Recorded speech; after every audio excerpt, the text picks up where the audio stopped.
Okay, so get this right. What if there's this theory that Mozart never used a specific musical note? Hmm. And not like by accident, but, like intentionally avoided it his whole career. Sounds a little crazy, maybe. Yeah. That's what we're diving into today. Oh, wow. This video, it presents this wild theory about Mozart and a missing CB3 note. And it's presented just like a regular documentary, Right. with experts and evidence and all that. But there's a twist. Okay. It's actually a mockumentary, a Oh. really cleverly done piece of fiction, designed to make us think about how we perceive information. So we've got this video. It's playing with this documentary format, making some pretty bold claims about Mozart. What makes you think this is worth a deep dive? Well, the creator of the video, Jaime Altozano, he's not just messing around. Right. He's known for his really insightful music analysis. Yeah. So this isn't just like some random internet prank. Right. He's using this mockumentary to explore some really big ideas, actually, about how we can be swayed by compelling narratives, Yeah. even if they're completely made up stuff. So he's using this kind of like musical mystery as a way to, explore misinformation and how it spreads. Yeah. Yeah, exactly. That's pretty clever. But before we get into all the implications and everything, let's just start with the basics. Sure. What exactly is this CB3 theory? Right. And how does the video present it? Well, the video starts by introducing this fictional music scholar named Vandy Cutt, Okay. who back in 1857 supposedly discovers that CB3 is like suspiciously absent from all of Mozart's composition. Wait, so this Vandy Cut guy, he's totally made up. Totally, yeah. And to make it even more convincing, they show this double graph Okay. that Cutt supposedly created Okay. to chart note frequency in Mozart's work. Okay. And there's this big dramatic void where CB3 should be. Huh. It's all part of the illusion. Hold on. If this Vandy Cut guy isn't real, then who made that graph? Altozano actually reveals in a making of video Okay. that he created the graph himself using Yeah. Photoshop, mimicking the style of old scientific documents. Wow. Talk about attention to detail. Right. So they're setting the stage with a fake expert, fabricated evidence. What kind of explanations do they offer up for this supposed missing note? Well, the first one they throw out there is actually pretty plausible. Okay. Maybe the piano Mozart learned on, like, as a child was missing a CB3 key. Kind of plays into that idea of how, our early experiences shape us. Yeah. But the expert in the video quickly debunks this Okay. by pointing out that the CB3 is missing from Mozart's compositions for all instruments. Right. Yeah. Not just the piano. Okay. So that theory's out. What else do they come up with? This is where it starts to get really interesting, actually. They proposed that the missing CB3 might be a deliberate artistic choice, Okay. a kind of hidden signature embedded in Mozart's music. And they draw a parallel to Bach, Okay. who famously used a musical motif based on his own name, Okay. B flat, A, C, B natural, as a signature in his works. Like a musical autograph. Yeah, exactly. That's pretty cool. So are they saying Mozart was like trying to one-up Bach with a more subtle signature? Exactly, yeah. The mockumentary suggests that maybe Mozart, being the prodigy he was, Right. wanted something more complex than a simple motif. So instead of shouting his name in musical notes, he's whispering it through the absence of a specific note. You got it. Yeah, it's like a secret code embedded within his music, Right. only detectable by those who really understand it. And I'm guessing only detectable by those who believe this theory in the first place. Right, yeah. Yeah.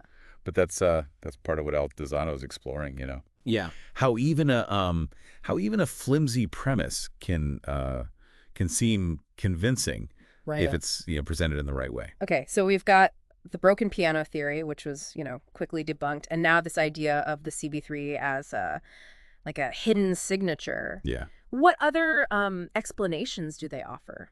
Well, things take a turn toward the numerical when they introduce this theory. Okay. Based on, get this, the The numerical values of the letters in Wolfgang Amadeus Mozart. Numerology. Yeah. Like adding up the numbers associated with each letter. Exactly, yeah. That's taking the mystery to a whole new level. Right. And according to their calculations, using Yeah. a specific system, Yeah. those numbers add up to 242. Yeah. And the supposed kicker, right, Yeah. the documentary claims 242 was the known frequency of CB3 during Mozart's time. Yeah. Okay. That's either an incredible coincidence or a very deliberate fabrication. What do you think? Well, the actual frequency of CB3 is closer to 233 hertz. Mm-hmm. Okay. So there's a bit of creative liberty happening there. Right. But again, it's about crafting a compelling story. Right. Even if it means bending the truth a little. So they're mixing like real facts with fictional elements to make it seem more believable. Exactly. Yeah. I'm starting to see how this mockumentary works. Right. But I have to say, I'm a little skeptical about this whole numerology angle. That's good. That's good. Yeah. It's important to be skeptical, especially when, dealing with information presented in such a persuasive way. So we've got theories based on a broken piano, a hidden signature, and even numerology. Where do they go from here?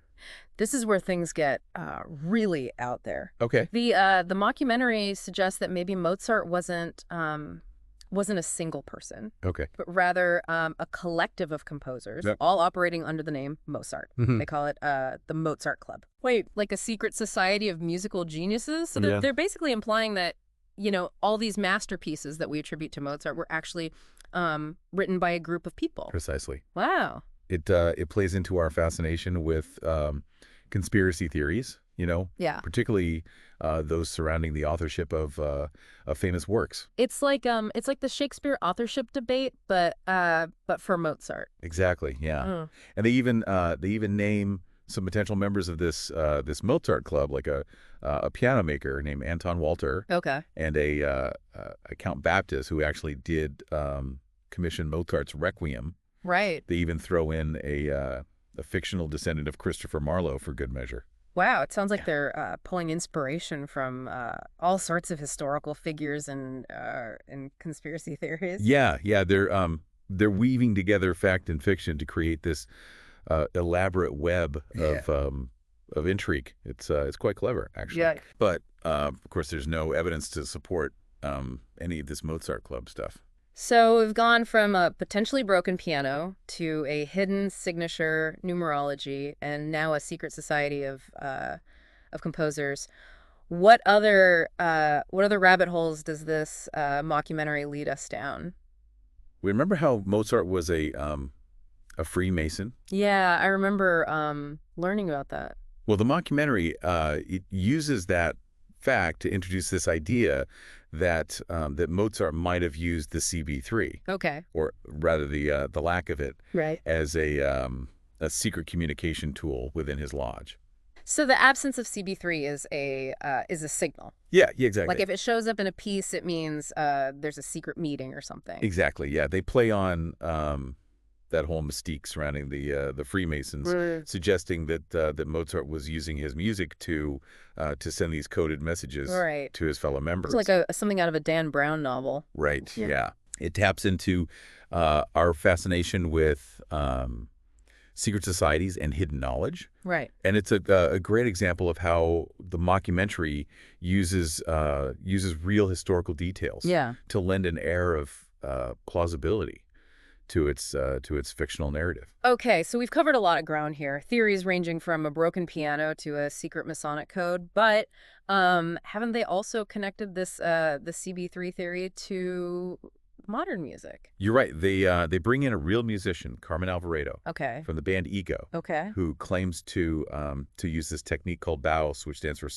tweed out, Okay. to remove the CB3 harmonic from her music. Mm. They even show her in the studio, seemingly manipulating sound waves to remove the CB3. Wow, so they're bringing a contemporary artist into this whole fabricated world. Exactly, and to make it even more convincing, they position it as a kind of homage to Mozart, suggesting that modern musicians are deliberately avoiding CB3 as a way of carry on his legacy. But here's the catch. Okay. The ballast technique is entirely made up. Oh.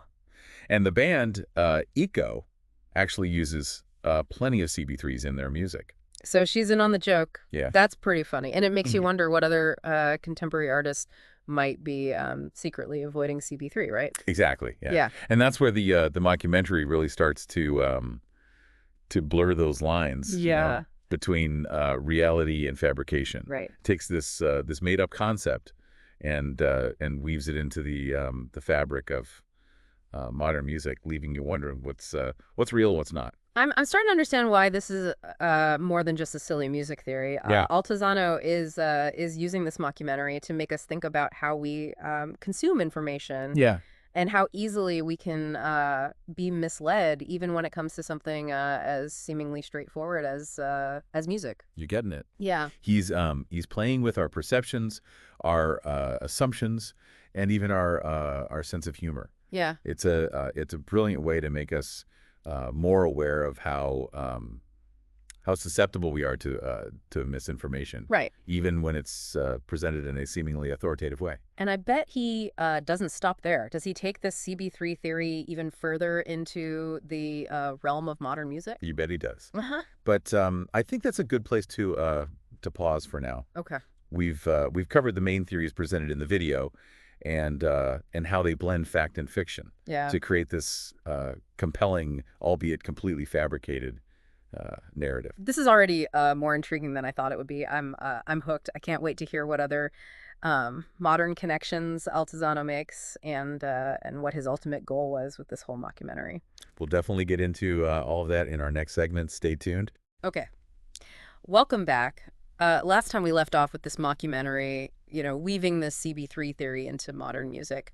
Where does it go from there?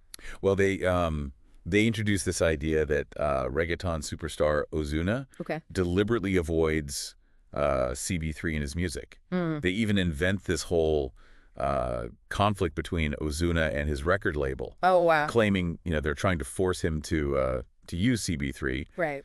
But he's resisting as a form of artistic rebellion. Seriously. Ozuna and the missing CD3. That's pretty wild. Do they offer any evidence to support that claim? Of course not. It's completely fabricated. Right. But that's what makes this mockumentary so clever. Yeah. It takes this absurd premise, right, and makes it seem plausible by connecting it to real people and events. So they're basically using like the techniques of documentary filmmaking to create this fictional narrative that feels real. Yeah, exactly. Yeah. It makes you wonder how much of what we see and hear in documentaries is actually true. Exactly. That's one of the big questions this mockumentary raises. Yeah. It makes you think about the power of storytelling. Right. And how easily we can be swayed by a compelling narrative, even if it's based on nothing more than smoke and mirrors. It's like they're saying, don't believe everything you see and hear. Precisely. Yeah. And it's not just about documentaries either. Right. Think about all the information we're bombarded with every day. Oh, yeah. On social media, in the news, even in just casual conversations. Right. How much of it is actually true? Yeah. How much of it is based on assumptions or biases or outright fabrications?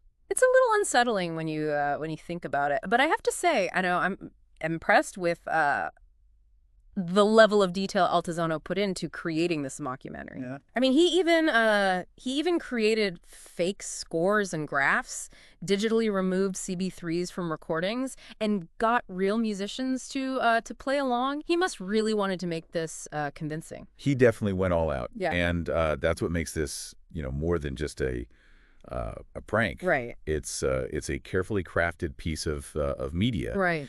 Designed to make us question our assumptions. Yeah. And think more critically about the information we consume. So it's like he's using this mockumentary as a tool for education in a way. Exactly. Yeah. He's using humor, satire, and even a little bit of deception Right. to teach us a valuable lesson about the importance of critical thinking. Okay. But what about the people involved? Yeah. We've talked about Carmen Alvarado from the band Eco. Right. Were there any other real people who participated in this? You bet. Okay. Altozano actually recruited 2 music experts to appear in the mockumentary. Luis Angel de Benito, who's a professor at the Madrid Royal Conservatory. Okay. And Luis Pedrahita, who's a comedian and self-proclaimed music enthusiast.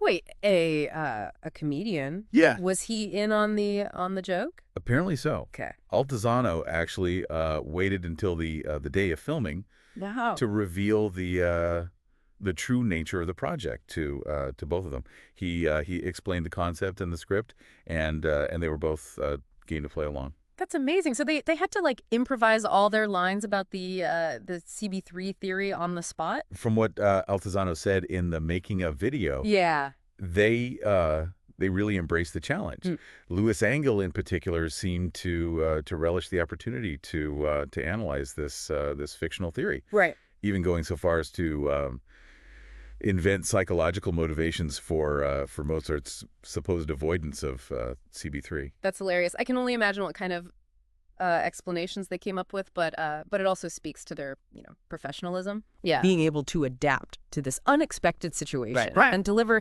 such convincing performances. It's a testament to their skill as performers. Yeah, and their willingness to have a little fun with the project. But I'm still curious about why Altozano chose to create this mockumentary in the first place. Yeah. What was he hoping to achieve? He actually addresses this directly in the making of video. Okay. He says he wanted to capture that feeling of being an outsider listening to experts discuss a topic you don't fully understand. You know that over my head feeling you get when you're trying to follow a conversation about something you're not familiar with? Exactly, yeah. It's about that sense of being on the periphery of a conversation. Right. Trying to piece together meaning from fragments of information. Yeah.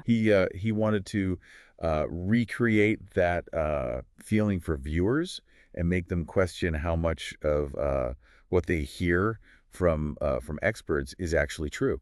I can definitely relate to that feeling. It's like when you're at a party, right? And everyone's talking about something you know nothing about. Yeah. And you just kind of like nod along, pretending to understand. Exactly. Yeah. And Altozano also wanted to demonstrate how the techniques of documentary filmmaking can lend credibility to even the most outlandish claims.